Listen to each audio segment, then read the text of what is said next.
Okay, so Becca, what advice would you give someone considering a career in environmental studies?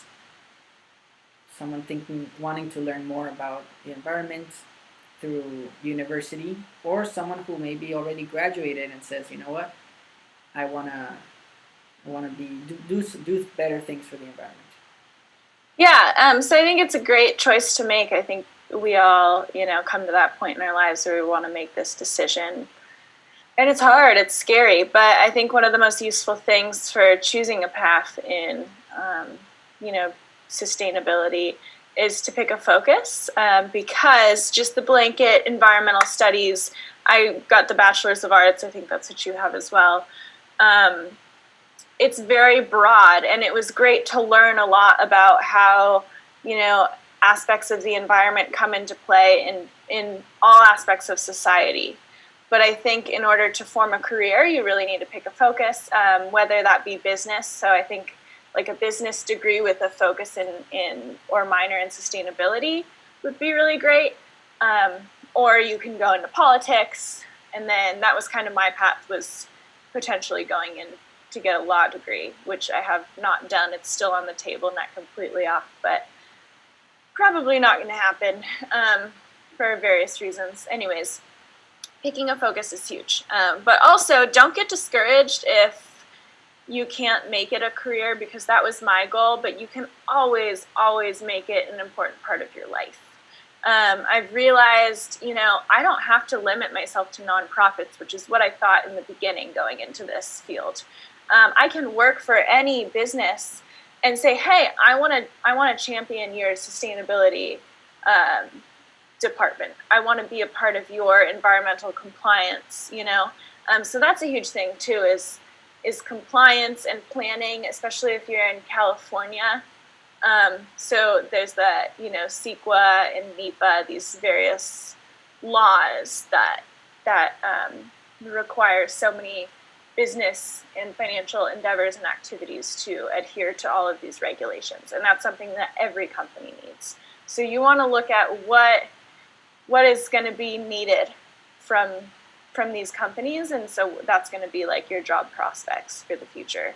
And it's been a struggle. It's been really hard. I've found that I have not been successful finding a career in environmental studies. I was canvassing, but I don't really consider that a successful career, although I could have moved up in the fundraising specter. Yeah, I think don't get discouraged, but also pick a focus.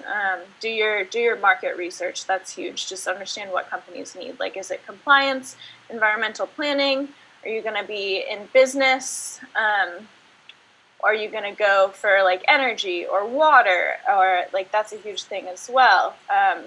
Atmosphere, agriculture. There's so many different aspects where you can really dive into sustainability and what it means. So if you're focused, I think it'll be easier for you to find the right job. It might take a little longer, but you'll have a good direction, which is something that I have struggled with. So you could go back. You would have maybe chosen a minor in environmental studies and a career in business, or maybe a major in environmental studies and a minor in business. But just having, part of your education also be geared towards something professional that has a future career wise, and letting environmental studies, well, that's that's also, it changes who you are for life. I think Mm-hmm.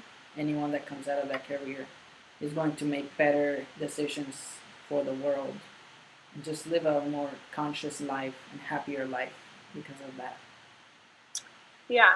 Yeah, the biggest thing that I got out of my environmental studies education was understanding how deep, how deeply rooted these issues are in our society and in our system. So it's so easy for someone to look superficially at any given issue and say, "Oh, it's because of this," or "It's this fault," or "If people would just recycle," etc.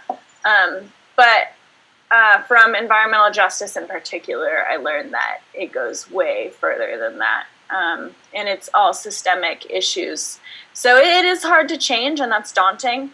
But picking a focus, I think, can make it, going back to the beginning of this conversation where it seems like the weight of the world is on your shoulders a lot of times in this field, narrowing down what you're committing yourself to is really useful to be able to, A, just like accomplish things, and B, know your path, and have faith in that path.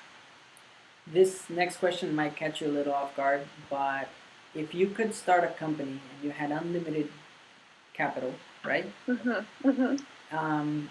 What company would you start? What would be the name? What would be the services? Yeah, I actually think about this all the time.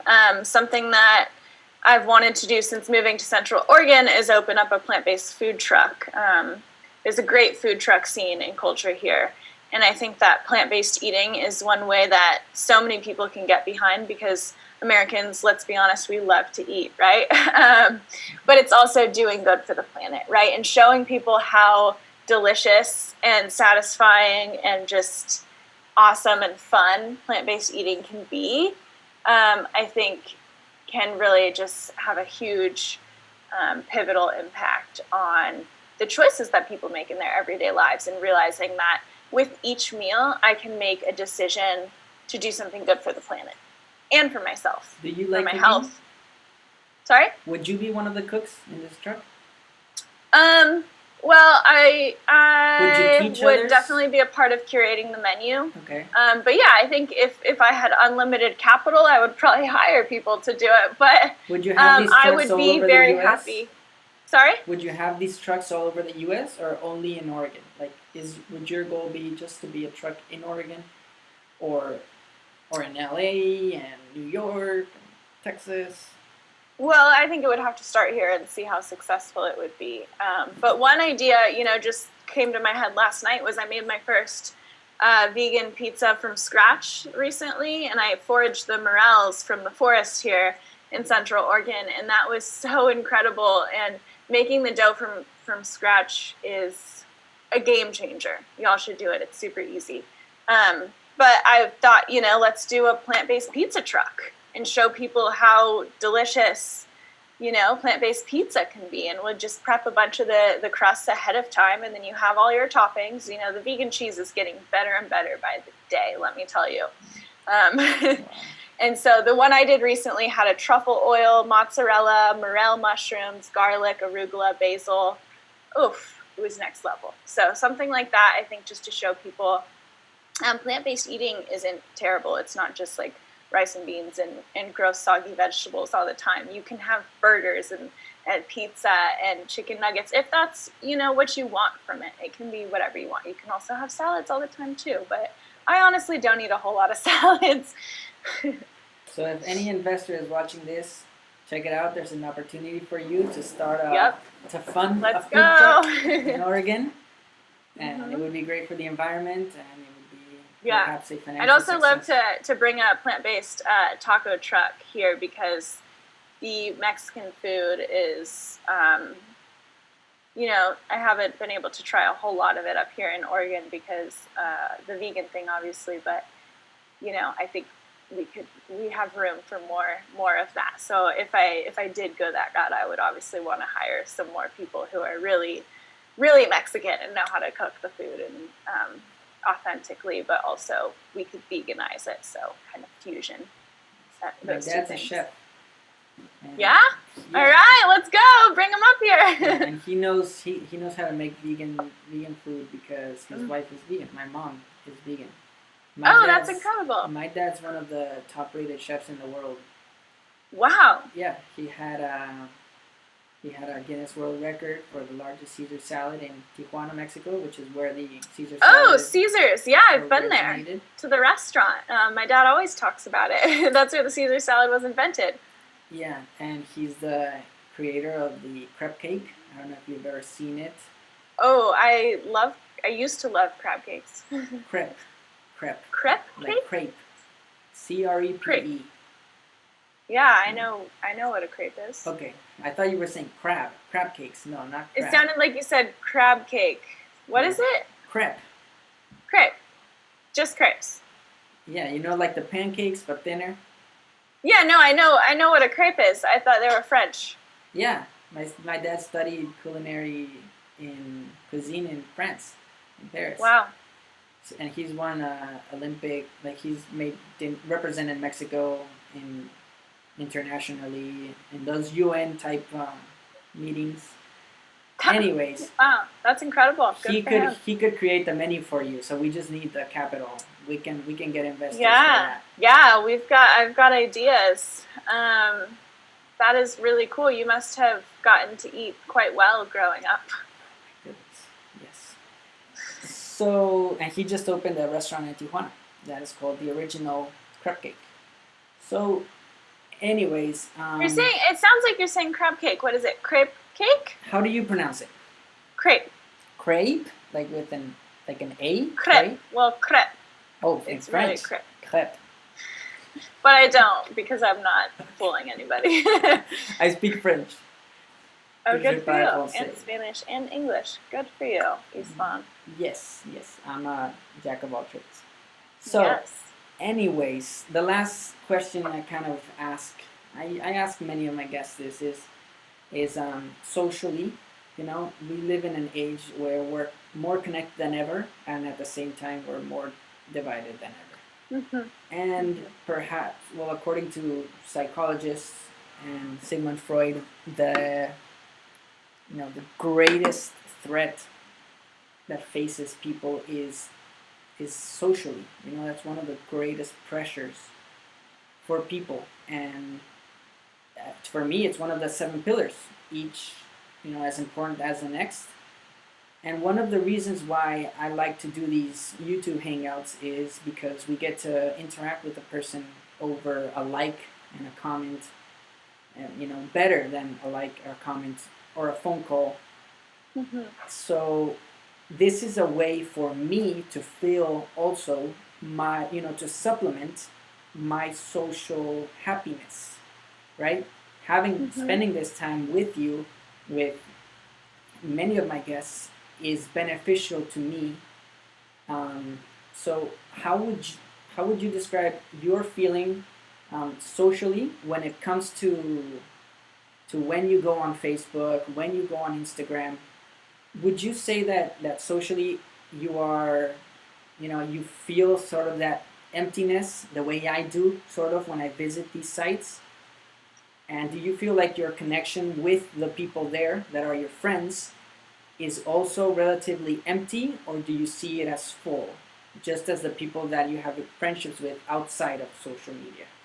Yeah, that's a great question. I think that in these days, the social media culture is very much a blessing and a curse. I think it can be such a great platform for getting ideas out there and exposure for new, companies and organizations and just championing whatever it is you want to do, you're passionate about. But I do understand.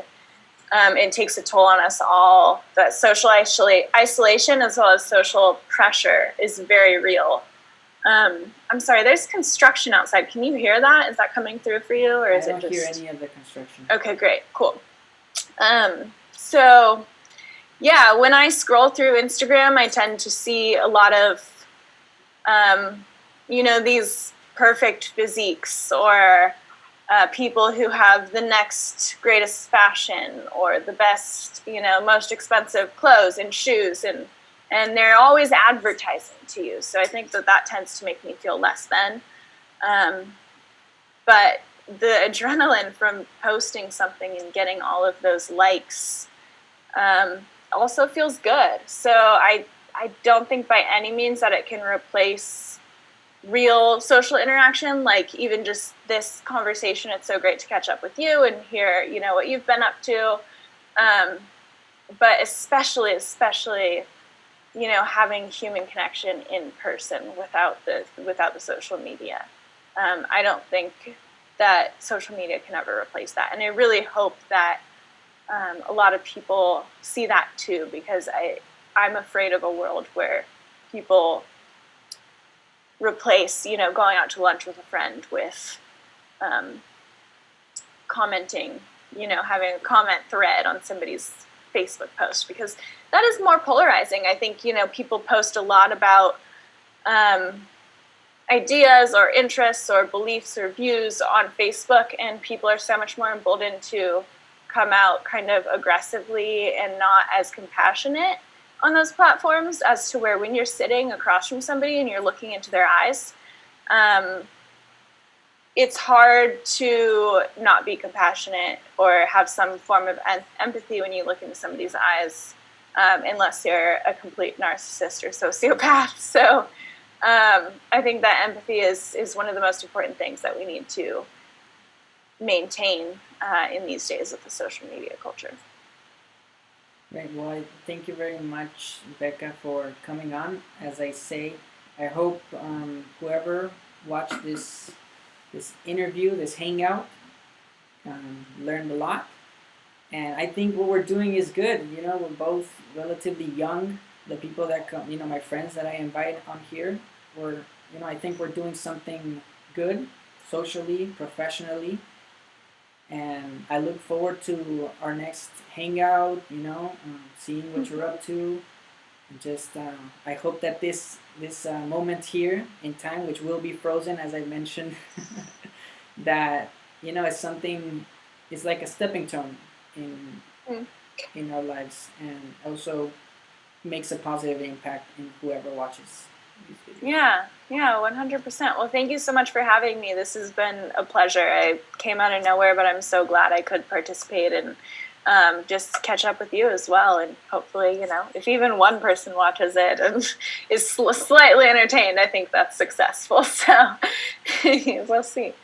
I know my mom would love to watch it, so I'll send it to her. I'll send you the link so you can share it. Cool. Well, yeah, thank you. You're welcome. All right. Have a great day, and we'll be in touch. All right. Bye.